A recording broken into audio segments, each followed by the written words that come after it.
ఎందుకు ఈ పేదరికం వస్తుంది, ఎందుకు ఈ దరిద్రత వస్తుంది? దోపిడిగాడు వచ్చినట్టు, ఆయుధదారుడు వచ్చినట్లు లేమి, కటికమైన లేమి నీ యొద్దకు ఎందుకు వస్తూ ఉందంటే సుఖానికి అలవాటు పడ్డావు. క్రీస్తు యేసు నందున్న కృప చేతనే నీవు రక్షింపబడ్డావు.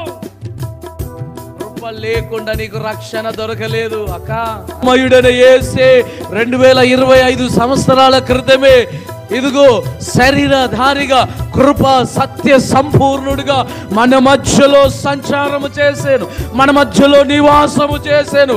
ఆ కృపామయుడు లేకపోతే గొప్ప రక్షణ పొందిన వారమే. కృప ద్వారానే నీవు రక్షింపబడ్డావు. కృప ద్వారానే ఆశ్చర్యకరమైన తన వెలుగులోనికి నువ్వు నడిపించబడతావు. కృప ద్వారానే నిత్యమైన వాత్సల్యము చేత నీవు నింపబడుతూ వస్తావు. కృప ద్వారా రక్షణ, కృప ద్వారా వాత్సల్యత, కృప ద్వారా ఆశ్చర్యకరమైన వెలుగు, కృప ద్వారానే నీకు సమస్తము కలుగుతూ ఉంటాయి.